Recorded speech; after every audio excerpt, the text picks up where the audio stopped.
오늘은 1대1 제자교육 성경 공부 교재에 대해서 함께 말씀을 나누도록 하겠습니다. 여러분, 1대1 제자교육 성경 공부는 예수 그리스도를 영접한 성도들이 예수 그리스도를 신앙의 기초로 그 위에다가 10가지의 집을 짓는 것과 같습니다. 그 10가지의 집 가운데 오늘 5번째 교재의 말씀을 함께 살펴보려고 합니다. 여러분, 교재 많이 들어보셨죠? 우리가 흔히 코이노니아라고 알려져 있는 말씀입니다. 근데 여러분, 우리가 보통 교재 그러면 많은 사람들이 이런 생각을 많이 합니다. 교회에서 친구들하고 아니면 공동체와 IM 그라운드 자기소개하기 이런 식으로 친교하는 것을 교재라고 생각하는 분들이 많이 있습니다. 그거를 넓은 의미에서 교재다라고 말할 수는 있겠지만 진정한 성경이 말하는 교재 코이노니아는 그게 아니죠. 그 핵심은 항상 예수 그리스도고 항상 그 중심에는 말씀이라고 하는 것, 그리고 주님과의 관계성을 떼어놓고서는 교제를 설명할 수 없습니다. 그래서 오늘 우리가 살펴볼 교제를 크게 두 가지로 우리 교제가 설명하고 있습니다. 하나는 하나님과의 교제권, 다른 하나는 이웃과 다른 성도와의 교제권. 그래서 하나님과의 교제권을 가장 만들 수 있는 여러분 방법이 뭘까요? 예배죠. 그래서 오늘 우리의 교재는, 이 책은 전반부의 하나님과의 친밀한 관계를 예배를 통한 교제라고 설명을 했고요. 나와 다른 성도와의 관계를 또 삶의 교제로 이렇게 놓고 있습니다. 자, 그러면 오늘 교재를 통해서 우리 한번 살펴보도록 하겠습니다. 자, 109페이지에 있는 우리 머릿말 같이 한번 읽어보겠습니다. 같이 읽겠습니다. 시작. 교제는 사람들과 만나서 사귀는 것입니다. 그러한 교제는 그리스도인에게도 필요합니다. 그리스도인들의 교제는 세상의 교제와는 특성이 다르다 그랬죠? 일반적인 교제는 시작. 일반적인 교제는 일정한 거리를 둔 개개인들에게서 시작되지만 그리스도인들의 교제는 인간 사이에 막힌 담을 오신 십자가에서, 동그라미 치세요. 여러분, 이게 바로 기독교 안에서의 교제와 일반적인 세상적인 교제의 큰 차이예요. 일반적으로 우리가 말하는 세상적인 교제는 사람들과의 관계 속에서, 개인과 개인 사이의 관계 속에서 나타나는 거예요. 여러분, 일반적인 교제에서 누군가 나를 위해서 십자가에 달려 죽는가 이런 건 없어요. 하지만 그리스도인들이 갖는 교제의 그 원저에는, 그 기본에는 예수 그리스도께서 우리를 위하여 죽으셨던 십자가의 공로가 있어요. 여기 에베소서 2장 13절 14절이라 그랬죠. 여러분, 이 본문 단락에서 강조하고 있는 내용이 뭡니까? 유대인과 이방인이 둘이 하나가 되게 한 것은 뭘로 가능해졌다? 이 십자가로 가능해졌다라는 거예요. 다시요. 십자가가 유대인과 이방인들 사이에 막힌 담을 허물었다고 성경은 말을 해요. 그래서 이 십자가의 능력은 뭐냐? 인간과 인간, 주인과 종, 남편과 아내, 부모와 자식 사이에 막혀있는 관계 속에서의 모든 것을 무너뜨리는 핵심이 바로 십자가예요. 그러니까 교회에서 성도들이 하는 교제의 근거는 항상 십자가를 기본으로 해야 된다는 거죠. 그러니까 여러분, 영남이든 호남이든 남자든 여자든 이 연합함을 다른 것이 방해할 수가 없는 거예요. 그러니까 교회 안에서는 다 가능해요. 부자든 가난한 사람이든. 물론 여러분 생각이 조금 다를 수 있고 지향하는 바가 다를 수는 있지만 십자가 안에서 모든 것은 다 완벽하게 이루어진다. 성도님들 꼭 기억하셔야 돼요. 우리가 사람을 신분이나 물질의 정도나 아니면 학업의 정도로 사람을 구분하거나 나누면 안 돼요. 예수님의 12제자에게는 어부도 있었고요, 열심당원도 있었고요, 세리도 있었고요, 정말 많은 다양한 사람들이 그렇게 뭉쳐 있었다는 거예요. 어떤 교회가 최고 좋은 교회인가? 여러분, 누구라도 와서 하나님을 예배하고 주님을 만나고 또 함께 교제하고 함께 전도하고 함께 선교할 수 있는 교회여야 돼요. 네. 제가 과거에도 한번 말씀드렸지만 강남에 있는 어느 교회는요, 장로님이 되려면 보통 직업 가지고는 장로가 될 수가 없어요. 후보도 안 돼요. 그 장로님들 면밀히 보면은요, 이게 여러분들 오해하지 말고 들으셔야 돼요. 가장 그냥 그 교인들이 말하는 게 뭐냐면 중소기업의 사장님이 그 직분자가 된대요. 이게 가장 낮은 그 중직자 중에 대부분이 거기 보면 우리나라의 부장 판사, 고검장, 국회의원, 뭐 기업도 그냥 기업이 아니라 중견급 이상 가는 뭐 순위 몇 퍼센트에 드는 그런 기업의 CEO. 근데 여러분 이런 건 제가 볼 땐 교회라고 말할 수 없어요. 과거에 남서울 교회를 목회하셨던 홍정길 목사님이라는 분이 있어요. 이분은 우리 반포에 가면 남서울 교회, 그리고 거기서 나와서 여기 그 수서에 남서울 은혜교회와 미랄학교 장애인들과 함께 예배하고 학교를 다닐 수 있는 미랄학교를 지으신 분이에요. 이분은 아직 생존해 계세요. 근데 이분이 이런 얘기를 했어요. 그 남서울교회를 반포에다가 개척을 하고 남서울교회에서 직분자를 세울 때 이분의 특징이 뭐냐면, 이분은 절대로 신앙의 정도를 보지 직업의 정도를 보지 않았어요. 그래서 그 교회 놀라운 일이 한번 벌어졌는데 뭐냐면, 그 교회 관리 집사님이 장로님이 되셨어요. 그러니까 주변에서 난리가 난 거예요. 목사님 처분 안 됩니다. 성도들하고 격이 맞지 않습니까? 근데 홍정길 목사님이 주장했던 것 가운데 하나가 뭐냐면, 신앙의 세계에서 직업이 뭐가 그렇게 중요합니까? 신앙의 세계에서는 하나님의 은혜를 경험하고 하나님의 받은 은혜를 흘려보내고 성도들을 섬길 수 있는 사람이 직분자가 되어야 되지, 많이 가졌다고 높은 직위를 가졌다고 그렇게 직분자를 세우는 건 진짜 교회가 아닙니다라고 말을 하더라고요. 저도 100% 동의합니다. 여러분, 우리 스스로가 사람을 이렇게 가리면 하나님이 우리를 보실 때 얼마나 우습게 보겠어요. 내가 너를 한번 좀 가려볼까? 이렇게 하면 여러분 우리 큰일 납니다. 그러니까 우리가 성도의 교제 안에서 사람을 구별하거나 가리면 안 됩니다. 아시겠죠? 그래서 우리 예한교회는 누구라도 좀 다 와서 함께 포용하고 함께 섬기면서 그렇게 했으면 좋겠습니다. 네, 자, 십자가로 모든 걸 허물 수 있어요. 자, 우리 그 다음 한번 읽어보겠습니다. 그러므로 시작. 그러므로 그리스도인의 교제는 십자가로 시작된, 자, 밑줄 그으세요. 교회에서만 가능한데. 왜냐하면 십자가, 예수의 죽음으로 세워진 것이 바로 뭐죠? 교회입니다. 그러니까 교회 안에서 진정한 성도의 교제가 이루어져야 합니다. 이 교회는 시작. 이 교회는 건물이나 조직이 아니라 그리스도인들로 이룬, 자, 밑줄 그으세요. 교회가 바로 뭐예요? 그리스도의 몸입니다.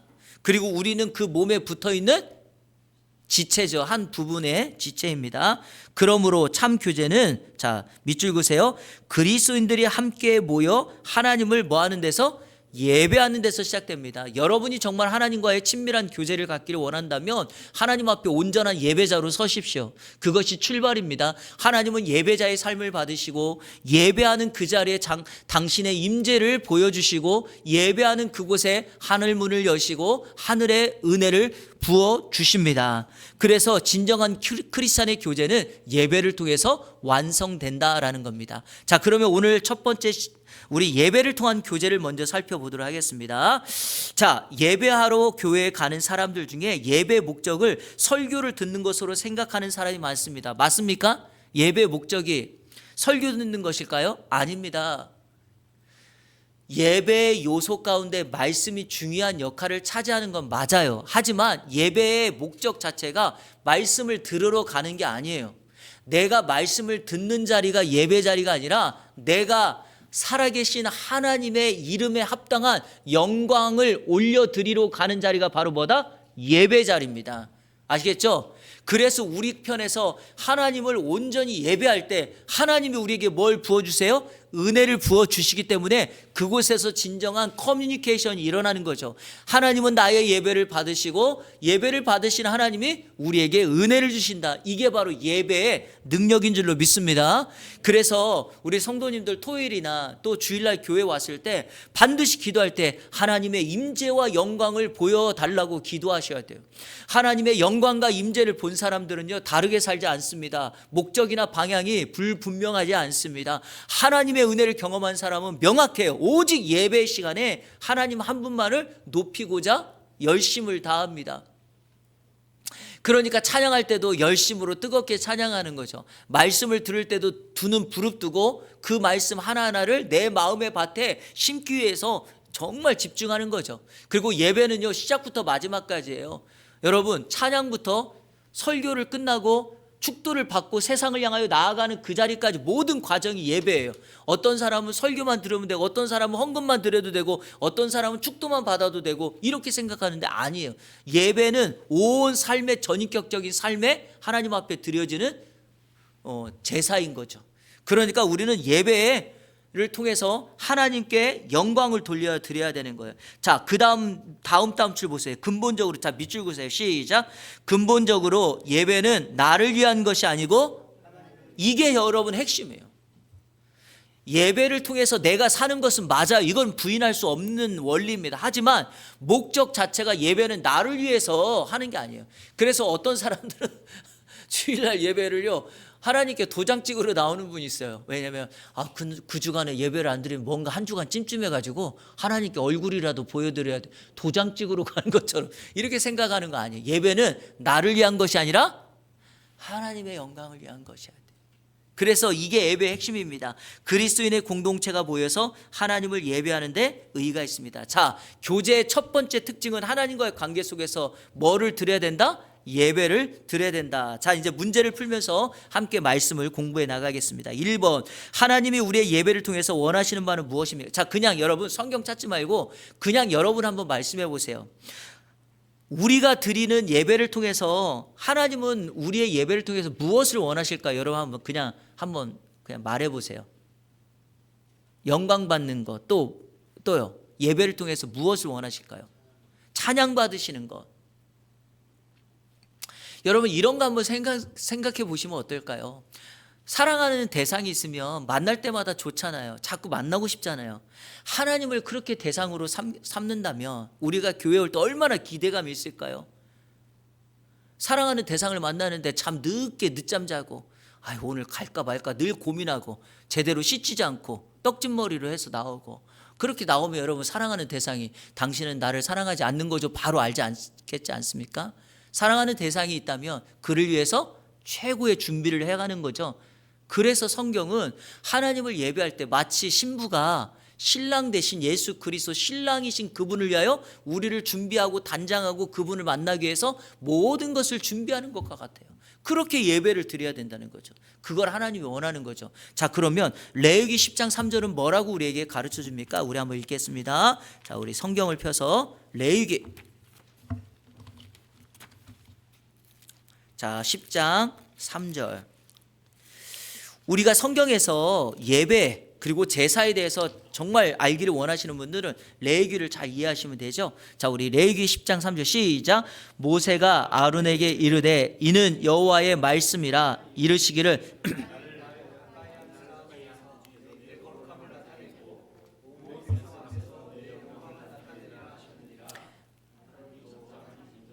자, 여러분 핵심이 뭐예요? 하나님 뭐 하는 사람? 가까이 하는 거죠. 그러니까 제가 아까 말한 것처럼 하나님은 우리가 사랑하는 대상에게 가까이 오는 것을 좋아해요.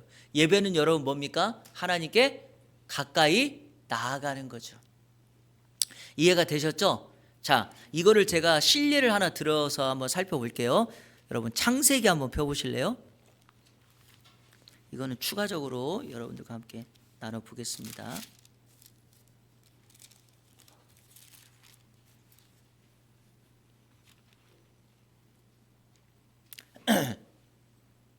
자, 창세기 18장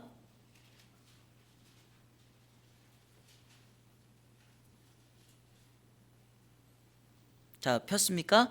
자, 아브라함이 조카 롯을 위하여 중보 기도하는 장면이에요. 그러니까 소돔의 내일 심판을 앞두고 기도하는 장면입니다. 자, 우리 22절 시작. 그 사람들이 거기서 창세기 18장 22절입니다. 시작. 그 사람들이 거기서 떠나 소돔으로 자, 여기서 말하는 그 사람들이 누구죠? 천사들입니다. 시작. 아브라함은 여호와 앞에 그대로 섰더니, 자, 22절 시작. 아브라함이 자, 여기 동일한 말씀이 있죠. 뭐라고 돼 있어요? 가까이 나아가 이르되 그랬죠. 여러분 하나님께 가까이 나아가는 이 장면은 어떤 장면이라고 표현하죠? 기도하러 가는 거잖아요. 하나님께 가까이 나아가는 것이 우리의 예배이고 기도입니다. 그러니까 여러분 하나님과 가까이 한다는 게 친밀감 교제권이라는 거죠. 그러니까 우리의 예배의 출발이 뭡니까? 하나님께 가까이 나가는 예배를 통해서 나타나고 있고, 아브라함은 그것을 기도로 표현하고 있고, 그래서 예배가 되든 기도가 되든 하나님과 가까이 하는 사람, 하나님과 친한 사람의 예배를 우리 주님은 받으신다라는 거예요. 이 얘기 제가 예전에 한번 여러분에게 말씀드렸는지 모르겠지만, 제가 과거에 온누리교회에 그 예배 세미나 갔을 때 한 그 찬양 리더가 그때 얘기를 하더라고요. 이런 간증을 하더라고요. 그때 여러분 그 사랑하는 나의 아버지라고 하는 곡 있죠. 그 노래를 그 작곡 작사한 돈 모엔인가 이 사람이 그런데요.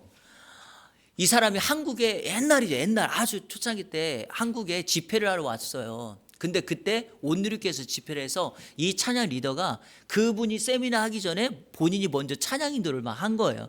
그러니까 여러분 보세요. 세계적인 유명한 찬양 사역자가 한국에 와서 내가 그 사람 앞에 찬양 인도를 하니까 이분이 얼마나 준비를 많이 했겠어요. 그리고 정말 준비를 많이 해갖고 찬양팀과 세션팀이 열심히 찬양을 한 거예요. 근데 이분의 고백이 뭐냐면, 그렇게 했는데도 마음이 너무 불편하고 냉랭하고 은혜가 별로 안 되는 거예요. 그리고서 이제 자기 순서가 끝나고 이제 자기도 이제 세미나를 듣기 위해서 앉아 있는데, 이 돈 모엔이라는 사람이 통기타 하나를 들고 딱 나왔는데, 이 찬양을 시작하기 전에, 세미나를 시작하기 전에 찬양을 한 거 하는데 통기타를 들고 뚱뚱뚱 하면서 찬양을 부르는 거예요. 근데 그 찬양 한 문구 한 줄 한 줄에 세미나에 온 사람들이 다 눈물로 감동하기 시작하는 거예요. 그러니까 이 찬양 사역자가 너무 이렇게 답답하고 불편한 거예요. 그래서 하나님께 막 항변하면서 기도를 한 거예요. 하나님, 제가 이렇게 준비를 많이 하고 이렇게 제가 이렇게 준비하고 기도하면서 했는데 왜 나에게는 은혜가 없고, 저 사람 그냥 통기타 하나 들고 나와서 저렇게 찬양하는데 저 사람에게는 성령의 기름 부심이 있습니까? 그랬더니 하나님께서 이 사람에게 감동을 주는데 딱 한마디, 그게 뭔지 아세요? 저 사람은 돈 모에는 나하고 친해, 이렇게 얘기하더라고요. 여러분, 평상시에 하나님과의 교제권이 얼마나 깊으냐에 따라서 우리의 삶의 신앙의 열매가 나타나는 거죠. 시간에만 나와서 하는 거하고 평상시에 모든 삶을 그분과 친밀하고 가까이 있고 삶을 예배로 만든 사람이 여러분 어떻게 했어요? 그래서 오늘 주일에 우리의 예배가 정말 하나님이 받으시는 예배가 되느냐 아니냐는 어디에 달려 있을까요? 주중에 나의 삶의 예배에 달려 있다라는 거예요. 만약에 삶의 예배에 조금 힘들고 실패했다면 여러분, 이제 오늘 주일부터 다시 시작하는 거죠. 하나님께 기도하는 거예요. 회개기도 하고, 내가 다시는 그렇게 살지 않겠다고, 내가 새 희망을 가지고 살겠다고, 오늘 받은 은혜를 가지고 이번 한 주간 열심으로 승리하며 살아가는 거예요. 그러면 여러분 다음 주에 또 주일에 드린 예배가 성령의 기름 부심이 있는 예배가 될 거고, 하나님은 우리에게 이렇게 말할 것입니다. 내가 너와 가까이 있고 싶어. 너하고 친하고 싶어. 이렇게 우리 주님이 말씀하실 줄로 믿습니다. 여러분, 그런 여러분들 되기를 축복합니다. 그래서 여기 보니까 가까이 하시기를 원한다 그랬어요. 그 밑에 하나님을 위해서, 그분의 영광을 위해서 함께하는 예배가 하나님이 기뻐하시는 참 예배입니다. 저는 개인적으로 바라기를 우리 이 안에 모든 성도들이 드리는 구별된 예배마다 하나님이 받으시고 우리 하나님이 기뻐하시는 예배가 되기를 축복합니다. 자, 넘기겠습니다. 자, 2번 문제 풀기 전에 그래서 여러분에게 권면의 말씀을 드립니다. 예배를 여러분의 은혜의 수단이나 목적의 수단이나 어떤 이런 수단으로 삼지 말고 온전히 순수하게 하나님 한 분만을 높여드리는 나의 예배가 온전히 되기를 주님의 이름으로 축복합니다. 자, 우리 성경 한 구절만 찾아볼게요. 로마서 12장.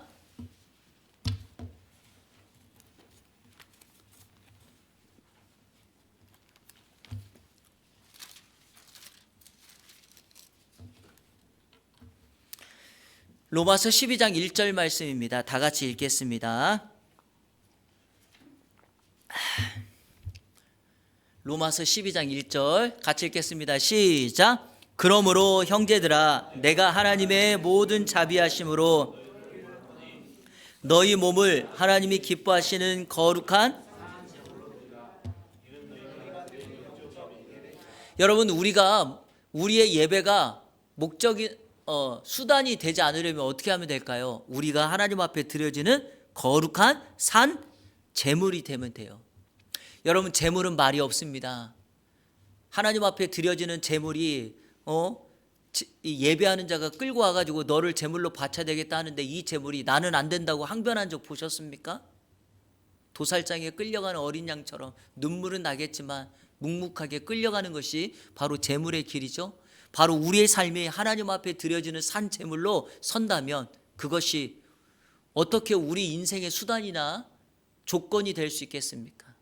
예배 제물로 하나님 한 분께만 영광을 돌리게 될 줄로 믿습니다. 자, 2번 문제, 참 예배를 하기 위해서는 무엇보다도 예배하는 사람들의 자세가 중요합니다. 이거 밑줄 한번 그어 보실래요?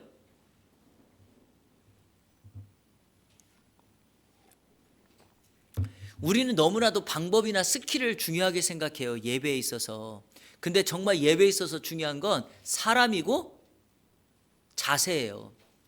자, 우리 1번 먼저 요한복음 4장 24절, 이거 여러분 암송하는 구절이죠.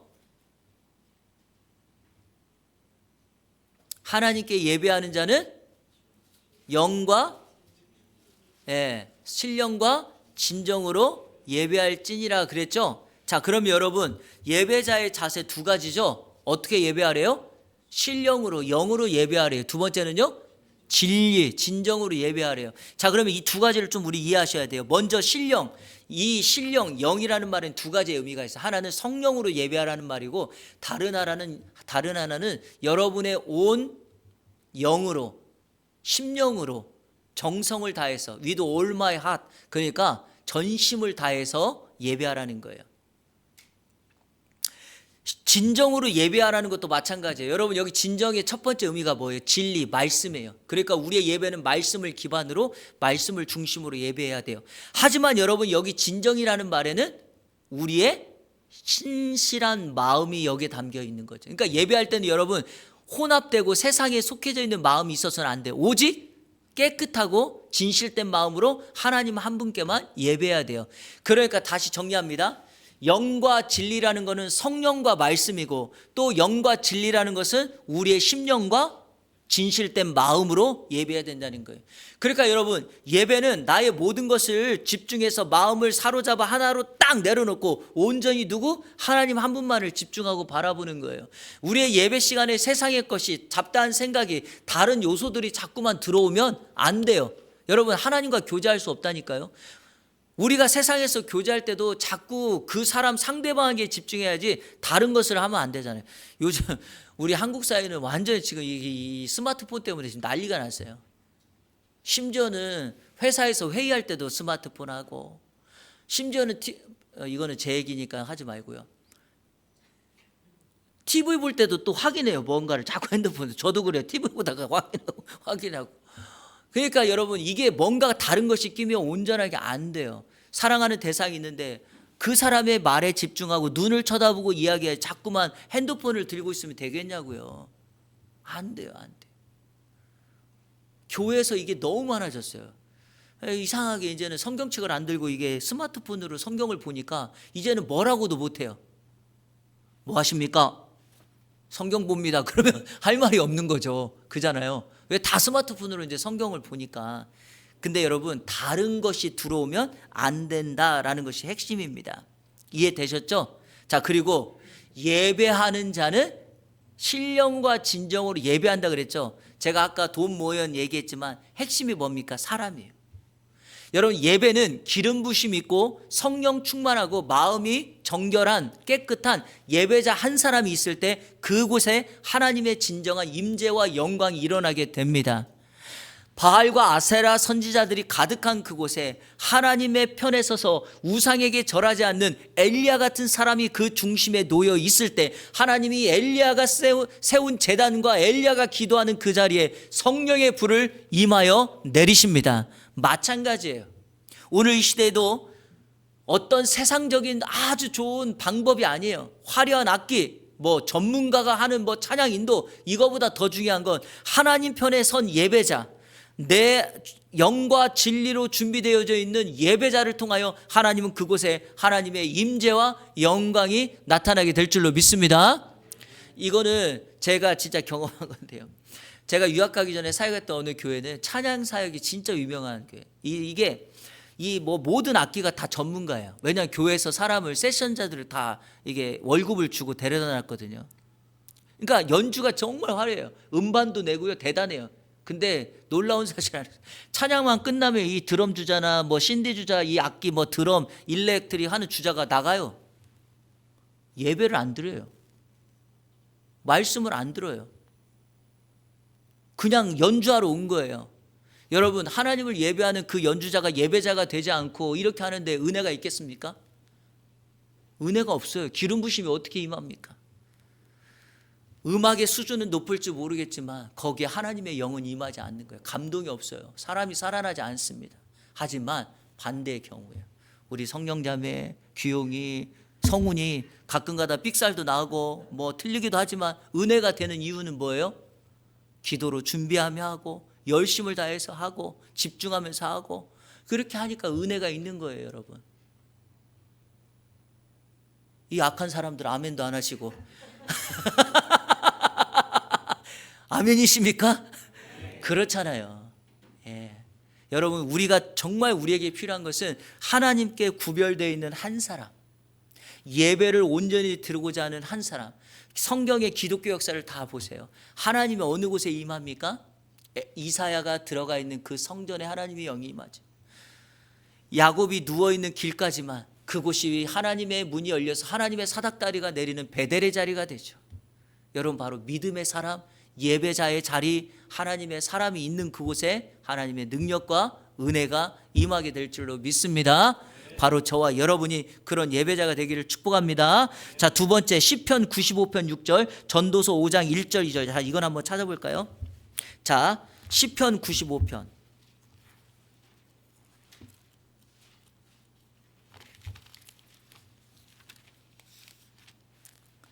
자, 6절 말씀 같이 읽겠습니다. 시작. 오라, 우리가 굽혀 경배하며 우리를 지으신 여호와 앞에. 자, 어떻게 여러분 자세를 가져야 됩니까? 뭐라 그랬어요? 굽힌다는 게 뭐예요? 엎드린다는 거하고 마찬가지죠. 자, 무릎을 꿇는 건 뭐예요? 복종. 그러니까 여러분, 하나님 앞에 온전히 나의 삶을 내어드려 그분께 복종하는 것, 이게 진정한 예배입니다. 자, 전도서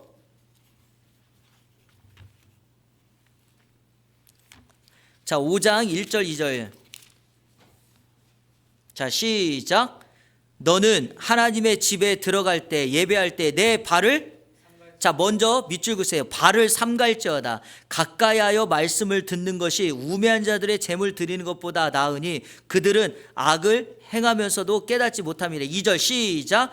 너는 하나님 앞에서 함부로, 자, 뭐 하래요? 함부로 입을 열지 말래요. 급한 마음으로 말을 내지 말라. 하나님은 하늘에 계시고 너는 땅에 있음이니라. 그런즉 마땅히 뭘 적게 하래요? 말을 적게 하래요. 그러니까 여러분, 예배할 때 우리에게 필요한 자세가 뭡니까? 발을 삼가고 말을 적게 하고, 말을 함부로 하지 말고. 여러분, 예배는요, 하나님의 말씀을 듣는 자리예요. 음성을 듣는 자리예요. 나의 생각과 나의 요구를 막 말을 하는 자리가 아닙니다. 가끔가다 우리가 이렇게 교제할 때는 좀 서로 간에 이야기를 해도 되지만, 예배 때는요, 우리가 좀 하나님의 은혜를 듣고 하나님의 음성을 들고자 귀를 쫑긋 세우고 귀 기울인 자리가 필요합니다. 여러분, 잘 들어야지 어떻게 하죠? 순종할 수 있는 거예요. 정확하게 듣지 못하니까 어설프게 들으니까 다른 일을 하게 되는 거죠. 여러분, 설교도 마찬가지예요. 집중해서 들어야지 처음부터 끝까지 연결해서 명확하게, 저 목사가 무슨 말을 하는구나 정확하게 알아야지. 중간만 딱 들으면 어떻게 돼요? 저거는 무슨 의미지? 이해를 못 하시거나, 아니면 저거는 앞뒤가 안 맞네, 이렇게 생각할 수 있어요. 그 맥락을 연결해야지 중간만 딱 떼면 안 된다는 거예요. 아시겠죠? 그러니까 여러분, 우리가 예배할 때 먼저 어떻게 해요? 허리를 굽히고 그분에게 무릎을 꿇고 완전히 복종하고, 그 다음에 어떻게 합니까? 발을 삼가고. 여러분, 발을 삼가라는 말은 무슨 의미일까요? 발은 항상 뭐하고 관련되어 있는지 아시죠? 순종과 관련되어 있어요. 발에는 신발을 신고 이곳저곳을 다니는 거예요. 그러니까 마음껏 원하는 대로 이곳 저곳을 다니지 말고 오직 나의 말에 순종하라. 그래서 하나님께서 여호수아에게도 모세에게도 그를 부를 때 반드시 뭐라 그랬어요? 내가 선 곳은 거룩한 땅이니 내 앞에서 신을 벗어라.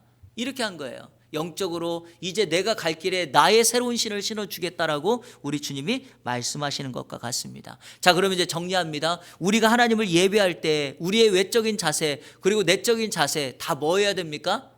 헌신과 복종, 순종으로 나아가야 된다라는 것입니다. 자, 3번 예배가 복잡해야 할 필요는 없습니다. 그러나 예배는 우리의 마음과 삶을 하나님께 드리며 그 안에 하나가 되는 시간이어야 됩니다.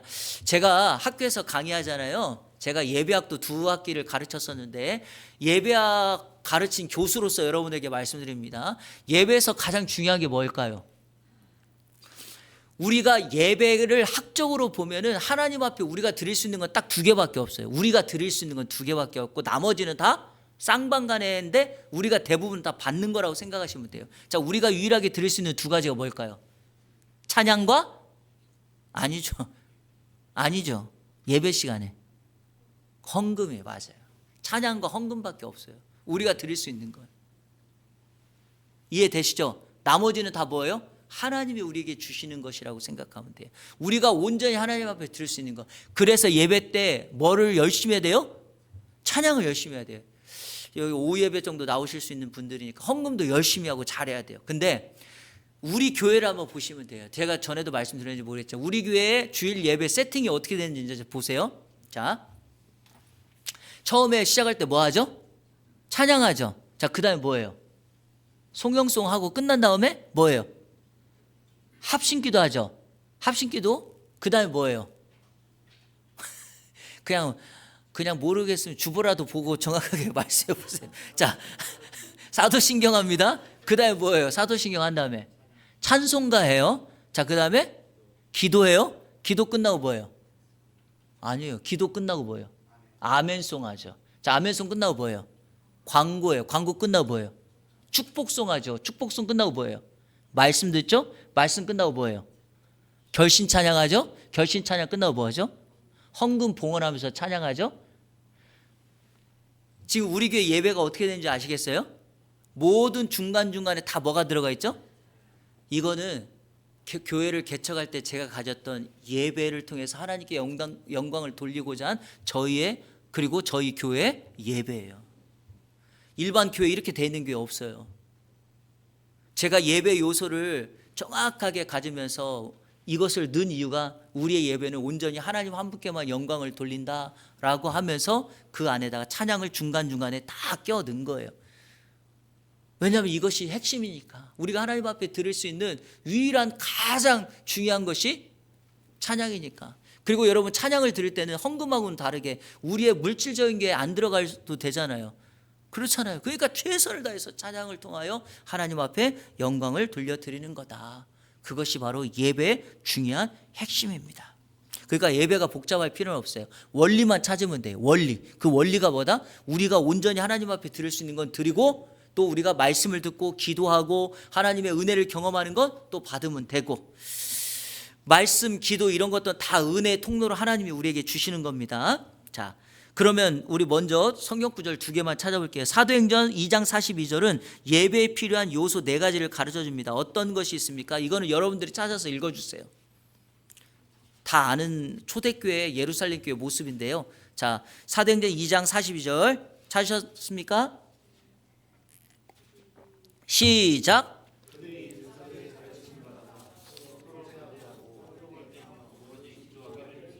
자, 4가지가 나오죠. 첫 번째가 뭐예요? 사도의 뭘 받아? 가르침을 받아. 이걸 뭐라고 말합니까? 예배로 말하면 설교겠죠. 말씀을 듣는 겁니다. 두 번째는요, 서로 교제하며 그랬죠. 교제. 이게 우리가 지금 하고 있는 코이노니아입니다. 세 번째가 뭐예요? 떡을 뗀다 그랬죠. 이걸 뭐라고 부르죠? 성찬이에요. 애찬이라고도 할 수 있지만 성찬이에요. 하지만 당시에는 삶의 정도 때문에 어려움이 있어서 이 성찬이 나중에는 빠집니다. 초대교회에서도. 자, 그리고 마지막 4번째가 뭐죠? 기도예요. 그러니까 초대교회는 모였다 하면 이 4가지의 요소를 가지고 하나님을 예배하였던 것이죠. 이해되시죠?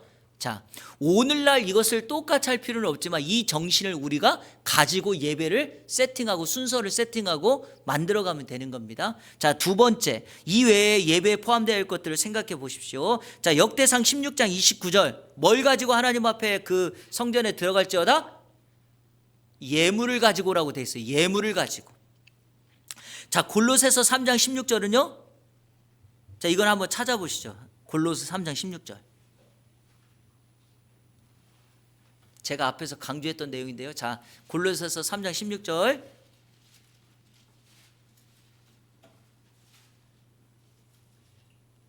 시작.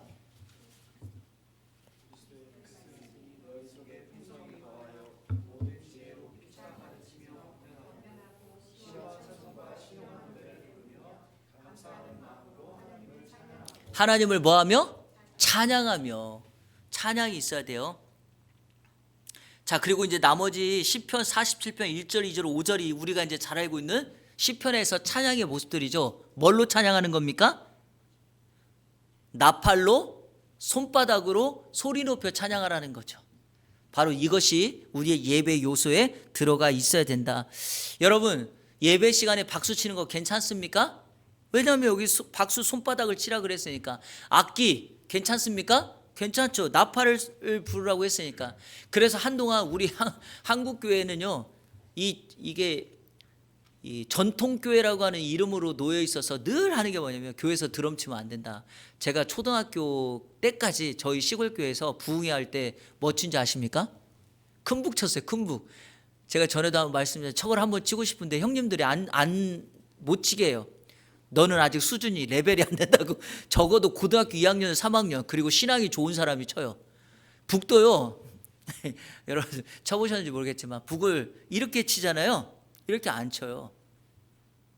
불길 같은 성시녀 할 때 어떻게 옛날에 부흥했대. 불길 같은 성시녀 이렇게 하잖아요. 그러면 박자를 이렇게 치면은 이 울림 때문에 계속 뚜두두둥뚜 이렇게 돼요. 그래서 큰 북 칠 때 어떻게 보면 또 이게 스냅이 중요한데요. 위로 하나 아래로 하나, 위로 하나 아래로 하나. 이해되셨어요? 불길 같은 성시녀 이렇게 쳐야 돼. 이렇게. 예. 이것도 얼마나 아무나 못 치게 하는지 치고 싶었는데 저는 못 쳤어요. 결국에는. 왜? 그 다음부터는 북을 안 쳤어요. 이제. 예, 다른 걸로 했으니까. 근데 여러분 북을 치며 나팔 불며 쏘고 치며가 성경에 나와요. 근데 옛날에 전통교회라고 하는 이름으로 그렇게 하면 안 된다는 거예요. 왜 이런 의식이 있었을까요? 이 강단이나 이 앞에 있는 이곳이 마치 지성소처럼 생각한 거예요. 여러분 여기가 지성소입니까? 여러분 마음대로 올라오잖아요. 그래가지고 옛날에 우리 어머니 세대는 꼭 이 여전도에서 강단 청소할 때 어떻게 했어요? 목욕하고 올라올 때 계단 올라올 때 어떻게 해요? 앞에 보고 올라오면 큰일 나는 줄 알고 뒷걸음질 쳐서 올라오고 깨끗이 닦고 이러고 또 내려갔어요. 아이고 이렇게 가르친 거예요 옛날에는요. 근데 그거를 무시할 수가 없는 게 그런 존경과 경애 때문에 하나님의 은혜를 준 거예요. 하지만 그것이 옳다라고 말하면 안 돼. 왜? 성경에서 맞지 않아요. 교회는 전통교회가 중요한 것이 아니라 건강하고 성경적인 교회가 중요한 거예요. 이해하셔야 돼요. 전통교회는 항상 문제가 많아요. 왜? 전통이 앞서니까요. 교회는 전통교회가 되는 게 아니라 성경적이고 건강한 교회가 돼야 돼요. 여러분 한국교회 왕도는 없습니다. 어떤 교회는 전도해서 성공했다 그러고 어떤 교회는 새벽 예배 잘해서 성공했다 그러고 또 어떤 교회는 제자 훈련 잘해서 성공했다 그러고 여러분 그런 교회는 없어요. 제자 훈련 잘하는 교회 가보세요. 제자 훈련만 잘하는 교회는 없어요.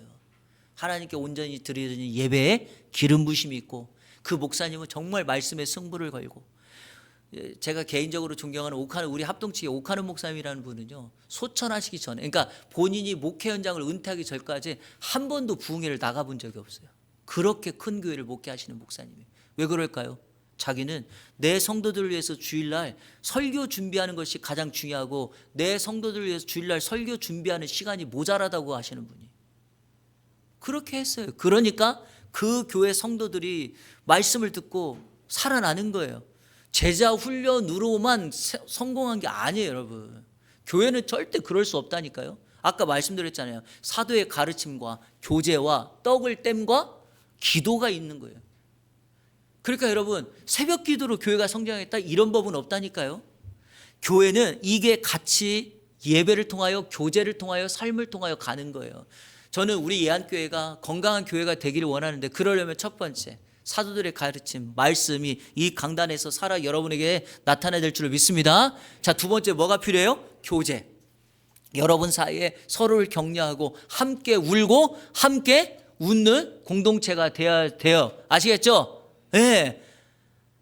그러니까 우리가 서로를 위해서 계속 축복해주고 축하할 일은 같이 축하해주고 슬퍼하는 일은 서로 나눠서 지게 하는 그런 일들이 우리 교회 안에 있어야 될 줄로 믿습니다. 세 번째는 떡을 땜 성찬. 이게 뭐예요, 여러분? 있는 것을 나누고 베풀어 줄 수 있어야 돼요. 초대교회는 뭐가 없다고 제가 말씀드렸죠? 거지가 없대요. 왜 그랬을까? 자신들이 가지고 있는 모든 것을 사도들 앞에 내려놓고 그들이 서로를 돕고 섬길 수 있다 보니까 초대교회는 거지가 없었다는 거예요. 얼마나 멋집니까? 이 정신을 우리가 가져야 돼요. 무슨 말이냐? 우리가 서로를 섬기고 나눠주고 베푸는 삶을 통해서 나타나는, 이거는 우리가 지금 요한일서를 통해서 계속 살펴보고 있으니까요. 자, 마지막 뭐예요? 네 번째, 초대교회는 항상 모이면 뭐 했어요? 기도하고 예배했어요. 흩어지면은요 전도하고 봉사하고 섬겼어요. 그러니까 이 모토가 모이는 교회, 흩어지는 교회, 우리 예한교회가 예루살렘 교회와 안디옥 교회 영성을 가지고 있는데 우리 교회의 핵심 모토가 뭐냐? 모이는 교회, 흩어지는 교회. 제가 이번에는 안 썼는데 제가 항상 이거 제가 말씀드렸잖아요. 현수막 쓸 때 주제 표어 쓰고 밑에다가 항상 우리 교회 영구 비전, 하나님 사랑, 이웃 사랑, 세상 섬김을 쓰거나 아니면 모이는 교회, 흩어지는 교회 번갈아 가면서 쓰는 이유가 뭐예요? 우리 성도님들이 그런 목적과 우리 예한교회 비전을 함께 공유하고 알고 있어야 돼요. 하나님 사랑, 이웃 사랑, 세상 섬김의 다른 말이 뭐예요? 보이는 교회로서 은혜 받고 여러분이 삶의 현장으로 돌아가서 흩어지는 교회로 받은 은혜를 섬기며 나누면 하나님 사랑, 이웃 사랑, 세상 섬김이 가능하게 된다라는 겁니다. 이해되셨죠? 오늘부터 시작된 이번 한 주간 동안 여러분 하나님을 삶에서 예배하고 하나님의 은혜를 경험하는 우리 예한의 모든 성도님들 되시기를 주님의 이름으로 축복합니다.